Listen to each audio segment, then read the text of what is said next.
예, 월요일 묵상의 시간입니다. 성경은 우리에게 지도가 아니라 나침판을 준다. 성경은 우리에게 지도가 아니라 나침판을 준다. 자, 이런 제목으로 또 이번 주간 묵상 시작하겠습니다. 자, 계시록의 내용을 바르게 파악하려면 계시록의 이야기가 어떻게 전개되고 있는지 그 이야기의 흐름을 잘 파악해야 되는데, 자, 그래서 우리는 계시록의 그 스토리라인을 가지고 지금 내용을 살펴가고 있습니다. 계시록은 크게 이제 세 가지 내용을 담고 있다고 했는데, 그 중에 이제 마지막 세 번째가 4장부터 22장 마지막 장까지 이제 그 장래에 있을 일들, 미래에 이제 있어질 일들에 대해서 하나님 말씀해 주시는 그 내용을 살피고 있죠. 그 4장부터 그래서 하나님이 보여주시는 장래의 일들에 관한 이야기가 나오기 시작하는데, 실제로 우리가 살펴봤을 때 4장과 5장은 장래의 이야기가 아니라 요한이 그 장래 이야기를 듣기 위해서 하나님께서 부르신 천상에 올라가서 보게 된 천상의 장면에 대한 이야기였죠. 그리고 이제 6장부터 비로소 이제 장래에 관한 일들에 대해서 말씀을 하시는데, 그래서 이제 7인의 이야기가 나오고, 그리고 7나팔의 이야기가 나오고, 그렇게 이제 시간적인 흐름을 따라 나오다가 11장 이후로 이제 이야기가 여러 방향으로 나뉘어서 전개된다고 했습니다. 11장에서 그 7번째 나팔, 우리가 늘 들어왔던 그 마지막 나팔이 울릴 때 불이 섞인 유리바다를 중심으로 이제 알곡과 가라지가 나뉘게 되고, 그래서 알곡과 그 끝까지, 그러니까 알곡들, 그러니까 끝까지 믿음을 지키고 살아갔던 그 사람들의 이야기가 이제 15장으로, 그 다음에 19장으로 이렇게 연결이 되고, 그 다음에 이제 가라지, 이제 끝까지 자기 욕심을 따라 고집스럽게 살아갔던 사람들의 그 이야기가 16장, 그리고 17장, 18장으로 연결이 된다고 했습니다. 그리고 이제 11장과 바로 연결되는 그럼 12장, 13장, 14장은 그러니까 지금까지 11장까지 얘기되어 왔던 7나팔 이후에 7대접이 쏟아지는 그런 얘기가 아니라 인류의 역사 속에서 왜 이렇게 온 세상이 혼란에 빠졌는지, 그러니까 11장까지 마지막 나팔이 불려지기까지의 그 전체적인 역사에 대한 하나님이 일구 오신 구속의 사역, 구속의 역사, 그 전체적인 것을 한 숲에, 큰 숲을 보듯이 역사를 압축적으로 전하는, 그래서 우리로 하여금 이 전체 내용이 어떻게 흘러가는지를 알게 하는 그런 내용이라고 그랬습니다. 자, 그래서 이제 지난주 12장은 인류의 역사 속에 빚어지는 이 엄청난 비극들이 근원적으로 어디에서 어떻게 왜 시작이 돼서 장차 어떤 방향으로 진행될 것인가라는 거를 알 수 있도록 개괄적으로 보여주는 굉장히 중요한 계시를 우리가 중요한 계시라는 걸 알았죠. 그래서 하늘의 전쟁에서 패한 사탄이 이 땅으로 쫓겨나면서 그 분노를 이 땅에 살아가는 그 믿음의 성도들에게 쏟아붓게 되고, 그리고 이제 이 무너진 이 세계를 다시 일으킬 하나님이 보내실 그 메시아를 오지 못하도록 방해하는 그런 일들을 하는 걸 우리가 살폈습니다. 그래서 우리가 살고 있는 인류 역사가, 인류가 살아온 역사의 오랜 시간 동안 수많은 살인과 전쟁과 다툼과 혼돈이 바로 그런 원인으로 인해서 지금까지 있어지고 있다라는 그 근원을 알게 하는 그런 말씀이 이제 12장의 내용이었습니다. 자, 그래서 이제 이번 주간 우리가 계속해서 살필 것은 13장부터 이제 살피게 되는데요. 자, 이 13장에서는 하늘 그 전쟁에서 패한 사탄이 하나님이 보내시는 그 구원자를, 그 메시아를 죽이고, 또한 하나님의 말씀대로 살아가는 이 믿음의 세대들을 완전히 말살시키려고 영적 전쟁에 동원하는 그런 이 세상의 세력들, 그 세력들에 대해서 이제 말을 해주는 거죠. 자, 그래서 13장 1절부터 보면, 내가 보니 바다에서 한 짐승이 나오는데 뿔이 10이요 머리가 7이라. 그 뿔에는 10 왕관이 있고 그 머리들에는 신성 모독하는 이름들이 있더라. 내가 본 짐승은 표범과 비슷하고 그 발은 곰의 발 같고 그 입은 사자의 입 같은데 용이 자기의 능력과 보좌와 큰 권세를 그에게 주었더라. 그러니까 지난주 살핀 12장은 영적 전쟁으로 말미암는 사탄의 분노를 통한 우리 시대의 박해와 어려움의 그 이유를 알게 한다면, 13장에서는 그 사탄이 예수님과 그의 종들을 상대로 벌이는 영적 전쟁, 그 영적 전쟁에 동원하는 그 세상의 그런 세력들에 대해서 알게 해주는 거죠. 그래서 13장에서 요한이 처음 본 거는 뭡니까? 바다에서 올라온 짐승이었는데, 이 바다에서 올라온 짐승의 모습을 잘 보면 지난주 살폈던 12장에 소개된 용, 그 사탄의 모습과 꼭 닮았죠. 근데 그 사탄이 아니라 그 사탄에게 권세를 얻은 존재로서 이제 바다에서 올라온 짐승의 얘기를 하는 겁니다. 근데 사탄의 모습과 아주 똑같은 형상을 가지고 있었는데, 이 구약의 역사에서 이제 이런 존재를 찾아보면 그 다니엘이 꿈으로 보았던 그 이상 속에 나오는 그런 존재들과 굉장히 유사하고, 당연히 그 다니엘의 예언과 또 밀접하게 연관된 그런 얘기라는 것을 우리가 알 수 있죠. 다니엘 7장을 좀 보면 2절부터 읽어드리겠습니다. 이것은 다니엘이 한 말이다. 내가 밤에 환상을 보았는데 동서남북 사방에서 하늘로부터 바람이 큰 바다에 불어닥쳤다. 그러자 바다에서 모양이 서로 다르게 생긴 큰 짐승 4마리가 올라왔다. 첫째 짐승은 사자와 같이 보였으나 독수리의 날개를 가지고 있었다. 내가 살펴보고 있는 동안에 그 날개들이 뽑혔다. 그 짐승은 몸을 일으키더니 사람처럼 발을 땅에 디디고 섰는데 사람의 마음까지 지니고 있었다. 또 살펴보니 다른 짐승, 곧 둘째 짐승은 곰과 같았는데 뒷발로 서 있었다. 그 짐승은 갈빗대 3개를 물고 있었는데 누군가가 그에게 이렇게 말하였다. 일어나서 고기를 많이 먹어라. 그 뒤에 내가 또 살펴보고 있는데 또 다른 짐승이 나왔다. 그것은 표범처럼 생겼으나 등에는 새 날개가 4개가 있었고 머리도 4개나 달려 있었으며 아주 권위가 있어 보였다. 그 뒤에 내가 밤의 환상을 계속 살펴보고 있는데 넷째 짐승이 나왔다. 그것은 사납고 무섭게 생겼으며 힘이 아주 세었다. 이 짐승은 쇠로 된 큰 이빨을 가지고 있어서 그것으로 먹이를 잡아먹고 으스러뜨리며 먹고 남은 것은 발로 짓밟아 버렸다. 이 짐승은 앞에서 말한 짐승들과는 달리 뿔을 10개나 달고 있었다. 내가 그 뿔을 유심히 살펴보고 있자니 다른 작은 뿔이 하나가 그 뿔들 사이에서 돋아났다. 먼저 나온 뿔 가운데 셋이 새로 돋아난 그 뿔에 밀려서 뿌리채 뽑혔다. 새로 돋아난 뿔은 사람의 눈과 같은 눈을 가지고 있었고 입이 있어서 거만하게 떠들었다. 자, 8절까지 읽어드렸습니다.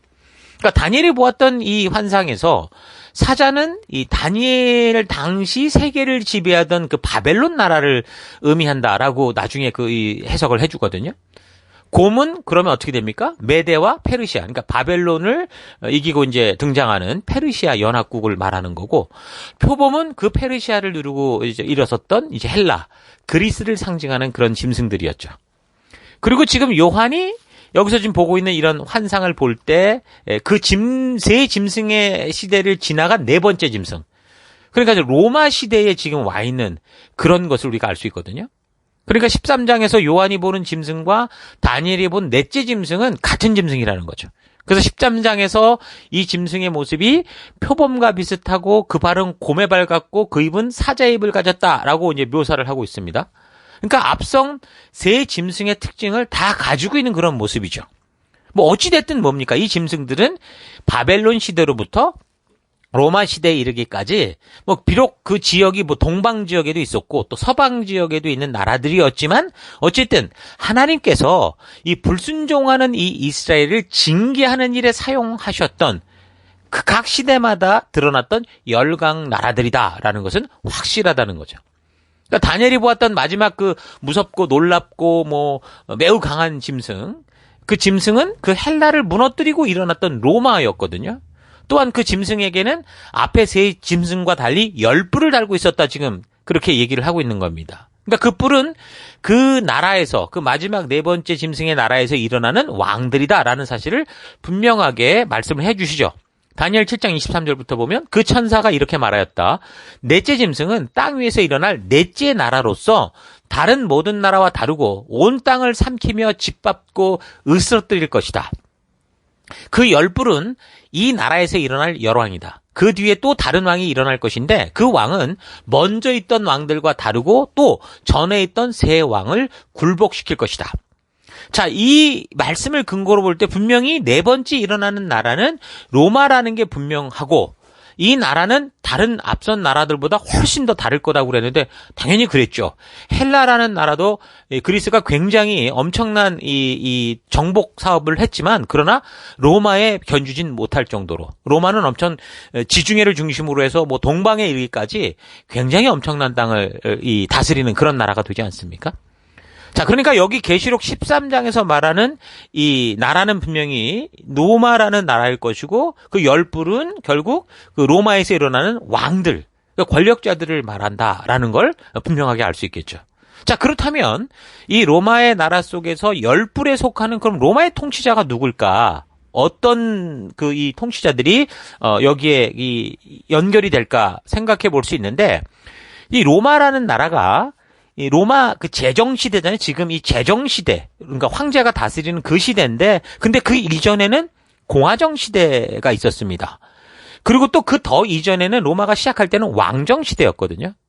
그래서 일단 이 로마의 다른 어떤 시대보다 요한의 시대, 그러니까 박해를 받고 있는 요한의 시대에 뭐 도미티아누스나 또 이미 1차 이 교회 박해자로서 네로 같은 황제가 있었잖아요. 이 사람들이 다 어디 출신입니까? 로마 시대 중에서도 로마의 제정 시대, 황제 시대의 통치자들이었죠. 황제들이었다라는 걸 우리가 분명히 알 수 있습니다. 그러면 이제 로마 제정 시대를 우리가 좀 로마 제정 시대로 축소해서 그 왕들을 우리가 유추할 수 있는데, 그렇게 보면 로마 제정 시대를 처음 이제 시작했던 사람이 아우구스투스라고 할 수 있죠. 그럼 이제 이 사람부터 살펴보면 10뿔 중에 한 뿔이 3뿌리까지 뽑는 사건이 이제 뒤로 나온다 분명히 말하는데, 그러면 지금 아우구스투스로 시작하는 로마의 그 왕들을 1대 2대 3대 뚝 따져보면, 그러니까 로마의 네로 황제가 나중에 자살을 하면서 로마가 아주 위기에 빠지게 됩니다. 그 로마가 네로가 그렇게 죽고 난 다음에 그 뒤를 이어서 갈바라는 사람, 그리고 오토, 그 뒤에는 비텔리우스, 이런 군인이었던 사람들이 황제의 자리를 꿰차는데, 근데 이 사람들이 뭐 이 권세를 갖자마자 다 암살당하고 이렇게 죽고 저렇게 죽고 다 죽습니다. 한 해 동안 다 죽어요. 그러면서 결국에는 그 뒤에 플라비우스 왕조, 그러니까 플라비우스 베스파시아누스라는 사람이 그런 로마의 혼란을 잠재우면서 견고한 로마의 황제 자리를 만들어 가거든요. 이거는 이미 우리가 구약의 역사를 살필 때 여러 번 지금 여러분에게 말씀을 드렸던 겁니다. 그래서 베스파시아누스 황제의 첫 아들이 바로 티투스, 이게 10대 황제인데, 이 사람이 누구냐면 예루살렘을 AD 70년에 완전히 멸망시켰던 그 사람이 바로 이 베스파시아누스 9대 황제의 아들 티투스 10대 황제였습니다. 그리고 그 후에 요한의 시대의 박해자였던 이 도미티아누스 황제, 이 사람은 누구였냐면 이 베스파시아누스의 둘째 아들이었어요. 이 사람이 바로 이제 황제 숭배를 강요하면서 교회를 아주 심하게 박해함으로 인해서 요한계시록의 말씀이 전달되는, 결국은 이런 계기가 된 사람이 바로 이 사람 아닙니까? 그러니까 다니엘서 7장 24절에 대한 이 말씀은 결국 플라비우스 왕조 가문이 그 로마의 그 위기 속에 등장하면서 네로 황제를 이은 그 갈바, 오토, 비텔리우스라는 3명의 군인 황제 시대를 끝내고, 그리고 이제 역사 속으로 등장을 해서, 그래서 이제 10명의 왕들이 채워지게 되는데, 그 10명의 10대 황제였던 이 티투스 이후에 또 한 명 나타나는 그의 동생, 이 11대 황제, 이 티투스의 동생이고 이 베스파시아누스의 둘째 아들인 거죠. 11대 황제 도미티아누스가 결국 교회와 성도를 아주 심하게 핍박하게 되는 그런 내용에 관련된 것이 다니엘 7장에 나오는 그런 내용이라고 그랬었습니다. 20절부터 읽어드리면, 7장 20절 다니엘. 나는 또 그 짐승, 그러니까 4번째 로마 제국을 말하는데, 그 짐승의 머리에 있던 10뿔과 새로 돋아난 한 뿔도 알고 싶었다. 그 다른 뿔 앞에서 3뿔이 빠졌다. 그 뿔에는 눈들이 있고 그 크게 떠드는 입이 있었으며 그 모습이 다른 뿔보다 강하게 보였다.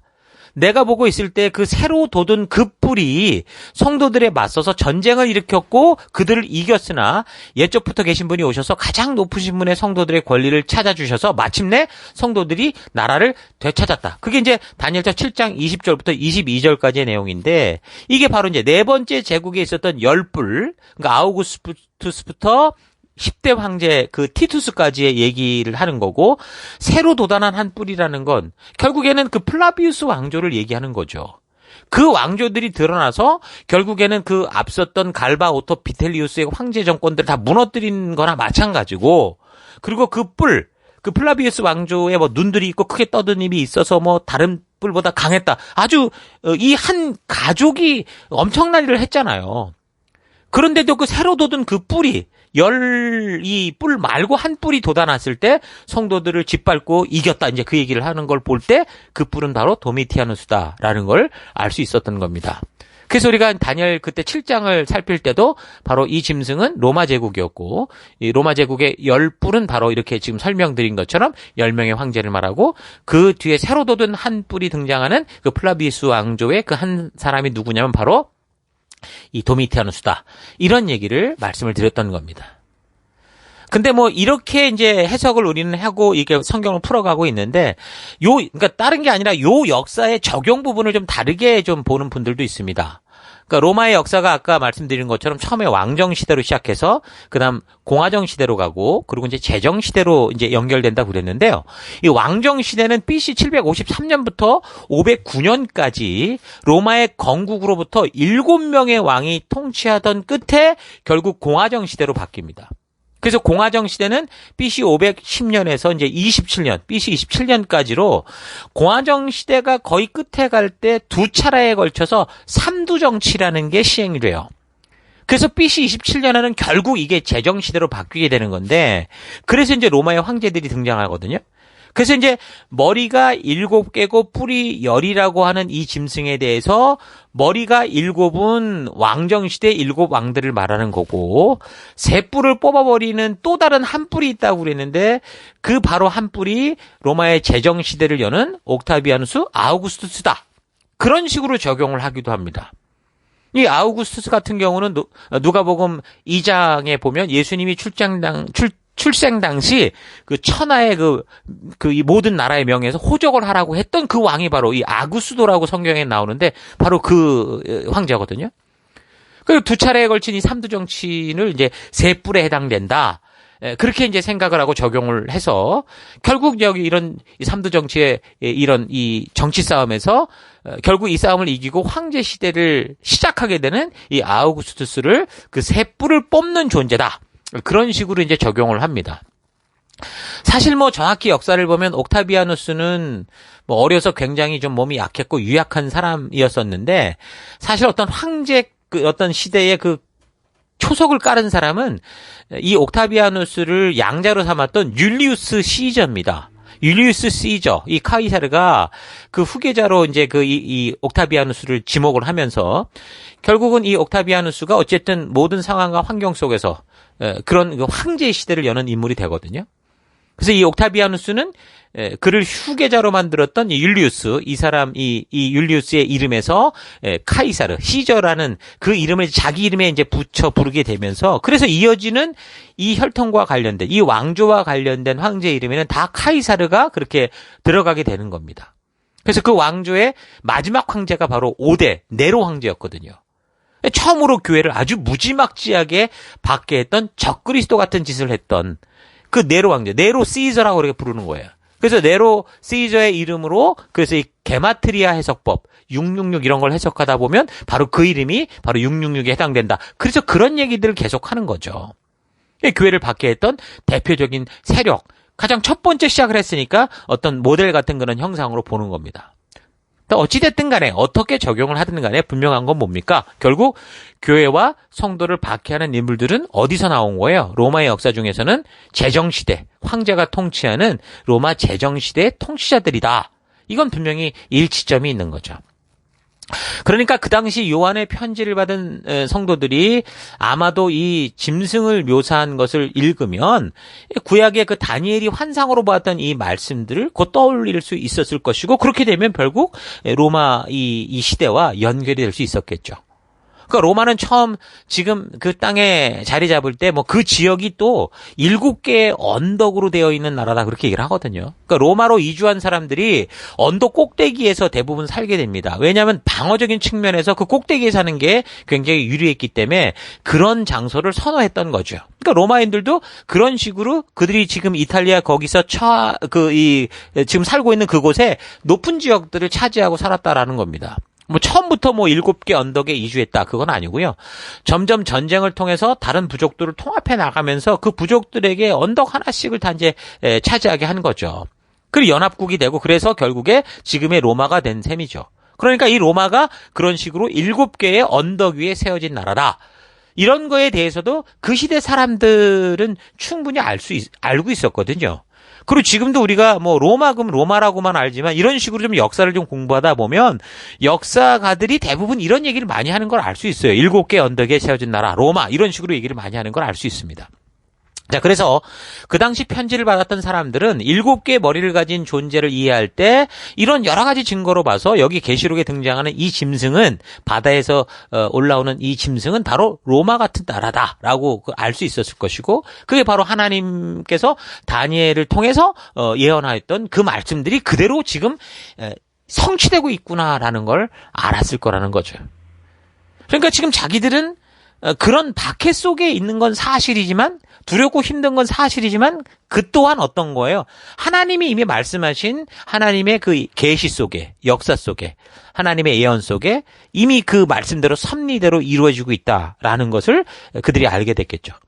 그럼 당 자기들이 힘들고 어렵고 두려운지 몰라도 하나님의 역사 속에 이게 지금 이 역사가 그러니까 아웃 오브 컨트롤이 아니라 어쨌든 하나님의 언더 컨트롤이구나라는 걸 분명하게 알 수 있었다라는 겁니다.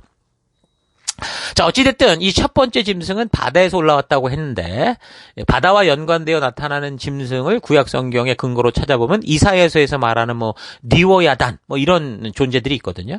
근데 구약 성경에서 인용되는 이 바다에서 올라오는 이런 이 세력들 뭐 리워야단이다 또 뭐 라합이다 또는 뱀이다 이런 여러 가지 그 이 비유되는 이 짐승들이 있는데 이 짐승들은 결국 뭐냐면 그 당시 이스라엘을 위협했던 그런 나라들 이집트나 아수르나 바벨론이나 다 이게 뭐 하나님의 뜻에서 불순종한 이 백성들을 사용하시기 위한 하나님의 섭리 속에 등장한 열강 나라들을 의미했거든요.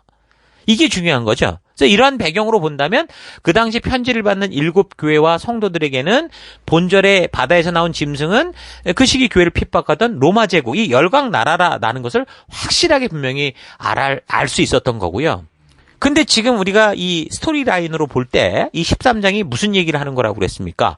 인류 역사 속에서 사탄과 한 통속이 돼서 교회와 성도를 핍박하는 존재가 누군지를 알게 해주는 전체 역사를 보여주는 거라고 이렇게 얘기를 했잖아요. 그렇게 본다면 단순히 그 시대의 뭐 로마 제국만을 상징한다라고 볼 수는 없고 인류 역사상 권력 유지를 위해서 이 황제 숭배와 같이 거짓된 신, 거짓 종교를 동원해서 백성들을 통치하는 그런 나라들, 열강 나라들을 말하는 거고 그들이 그런 나라의 권세를 가지고 의도적으로 정치, 경제, 사회, 문화, 종교 제도들을 이용해서 결국 하나님의 뜻대로 살고자 하는 교회와 믿음의 성도들을 핍박하는 그런 존재, 그런 세력, 그러니까 그런 정치 세력, 그런 왕과 같은 권세자들 뭐 오늘날로 말하면 한 나라 정부가 될 수도 있고 통솔자인 대통령이 될 수도 있다. 그 말인 거죠.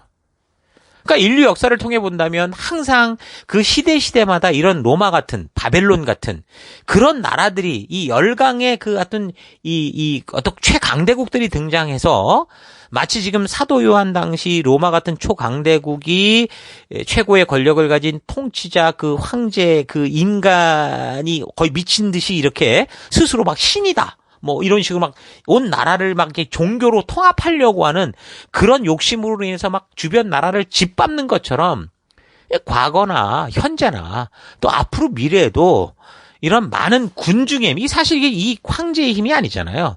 사실 이 나라에 함께 속해 있는 이 사람의 힘, 군중의 힘이죠. 백성들의 힘이죠. 그래서 과거에도 현재에도 앞으로 미래에도 이런 많은 군중들의 힘을 기반으로 쟁취한 그 권세를 가지고 탐욕과 욕심으로 살아가는 그런 존재들이 바로 바다에서 올라온 그런 짐승이다라는 걸 우리가 알 수 있는 겁니다. 지금도 이제 그런 어떤 적용을 해본다면 중국이나 뭐 북한 같은 이런 나라를 비롯해서 뭐 2020년 통계를 보면 70여 개국에서 오늘날 그렇게 국가 권세와 자신들의 정치 이념을 바탕으로 아주 집요하게 기독교를 아주 탄압하고 박해하는 그런 일들을 하고 있습니다. 전 세계 그리스도인 8명 중에 그래서 1명은 지금 심각한 박해 속에 있고요. 하루 평균 8명 이상의 그리스도인이 신앙 때문에 목숨을 잃고 있습니다. 그리고 매일 26개의 교회가 공격당하는 그런 통계가 오늘날 드러나 있는 통계예요. 바로 2020년 통계예요, 그게. 그러니까 사탄을 닮은 그 바다에서 올라온 짐승은 과거 아수르, 바벨론, 페르시아, 헬라 그리고 로마와 같은 열강 나라들에서 수많은 군중들에게 받은 이 통치 권세를 가지고 결국 이 인간이 자기의 만족과 욕심을 위해서 막 폭력으로 어떤 이 정부의 조직의 힘으로 군대의 힘으로 막 짓밟거나 아니면 백성들에게 그 본질을 보지 못하도록 자꾸 거짓 사회문화, 정치 이념들을 만드는 거죠. 로마 시대 같은 경우 왜 황제들이 곤란한 일을 당하면 그와 그 로마 원형 경기장에서 막 사람들을 서로 죽이는 이 검투사들을 싸움 붙이고 이런 일들을 했잖아요. 그러니까 오늘날도 이 스포츠로 막 사람들의 정신을 빼고 이런 거하고 똑같은 겁니다. 그러니까 그런 식으로 결국은 어떻게 하는 거예요? 이 백성들의 눈을 어둡게 하고 그들을 폭력으로 짓밟고 하는 결국 사탄처럼 하나님이 받으실 영광, 하나님이 만드신 이 백성으로부터 하나님께 드려질 영광을 가로채는 그런 존재들이 바로 이제 바다에서 올라온 짐승으로 이제 이렇게 상징된다라는 걸 우리가 알 수 있는 겁니다. 자, 그래서 첫 번째 바다에서 올라온 짐승이 어떤 존재인지 이렇게 역사와 잘 연결해서 여러분 잘 묵상해 보시고 이런 존재가 오늘날 우리에게 어떻게 등장하고 있고 우리는 어떻게 이런 사회 속에서 믿음으로 살아갈까 좀 깊이 고민하는 시간들 될 수 있기를 바랍니다. 자, 오늘 하루 우리가 이제 살아가는 이 역사가 그냥 되는 대로 마구 흘러가는 것 같아도 하나님께서 이미 이런 역사들이 어떻게 전개될 것인지를 그 성도들에게 이미 이렇게 말씀과 역사를 통해 알게 하셨고, 그래서 우리가 성경을 바르게만 본다면 비록 내일 어떤 사건이 벌어지고 언제 무슨 일이 벌어질 것인지 정확하게 말하지는 못한다고 해도 결국 이 세상에 흘러가고 있는 방향은 알 수 있고, 이 세상에 아무리 잘 살고 대단하게 살아가는 것 같아도 결국 그 뿌리가 욕심과 탐욕에 닿아서 사탄과 연결되어 있는 것도 알 수 있어서 바른 생명의 길을 향한 거룩한 삶이 얼마나 중요한지를 알게 된다라는 거 잊지 마시고 여러분 담대히 살아가는 하루하루 될 수 있기를 바랍니다. 하루하루 열심히 사는 것도 사실 중요한데, 그래서 우리가 무엇보다 열심히 살아가는 삶이 어디를 향해 가고 있는가라는 걸 아는 게 더 중요한 거죠. 방향이 더 중요한 겁니다. 숲속으로 들어가기 전에 우리는 먼저 그 숲의 전체를 보고 그 숲의 길을 파악하고 들어가야 되는 겁니다. 그렇게 전체를 보고 지도를 가지고 들어가도 혼동이 되고 혼란을 주는 게 바로 이 삶의 숲이죠. 우리가 살아가는 인생살이입니다. 그래서 우리는 이 성경을 통해서, 이 성경에 나온 이 역사를 통해서, 이 하나님의 말씀을 통해서 지도가 아닌 하나님이 뜻하시는, 하나님이 가시는 길을 바라볼 수 있는 나침판을 보는 방법을 배워야 되는 거예요. 성경에서 복을 찾아내고 무슨 이런 걸 하는 게 아니라 우리 하나님이 우리를 이끄시는 방향, 우리 하나님이 먼저 가시는 그 방향을 우리가 보는 방법을 배워야 되는 거죠. 성경에서 우리에게 그런 어떤 복을 찾아내고 뭘 찾아내고 하는 그런 지도를 주는 게 아니라, 보물 지도를 주는 게 아니라 어디서든 우리가 하나님 계신 곳을 향해 나아갈 수 있는 방향을 알게 하는 나침판을 주는 겁니다. 그래서 우리가 어떤 상황과 환경에 처하든, 어떤 세상의 박해와 핍박이 다가오든, 아니면 세상의 화려하고 풍성한 삶의 배부림이 다가오든 하나님의 마음을 향해 가게 하는 이 말씀의 나침판을 가지고 있다면 우리는 우리가 처한 어떤 곳에서도 하나님의 영광을 위한 소명제의 삶을 살아갈 수 있을 겁니다.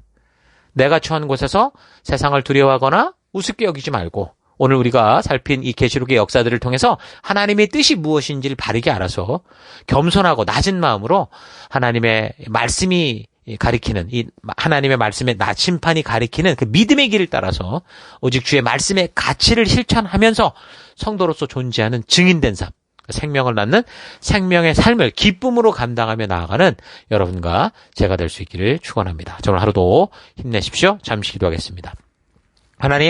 하나님은 우리에게 어떤 상황과 환경, 어떤 시대를 살아가도 하나님께로 나아갈 수 있는 영적인 나침판, 성경을 주셔서 우리 하나님을 잊지 않게 하시는데, 내 삶에서 가장 소중한 것은 성경입니다 라고 말하면서도 사실상 삶에서는 가장 소홀하게 취급하며 살아왔던 것을 회개합니다.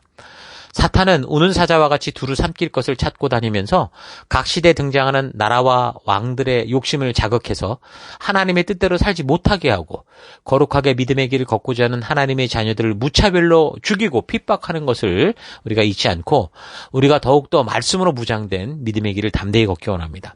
하나님은 우리에게 이 세상의 역사가 진행되는 그런 길을 알려주셔서 우리로 하여금 천국의 길로 나올 수 있게 한다라는 거 잊지 않고 2021년 이제 남은 한 해 동안 또 부지런히 우리 성경 말씀 안에 있는 하나님의 진심을 만나고 그래서 참된 의의 길, 거룩한 길을 걷는 그런 삶으로 나아가기 원합니다. 하나님, 주님이 우리에게 주신 이 성경을 통해 봄을 지도보듯 하는 게 아니라 우리가 어디 있든 하나님께로 나아가기에는 나침반이라는 사실이 있지 않고 그런 마음으로 성경을 보고 하나님의 의도를 만나는 귀한 시간들로 나아가길 원합니다.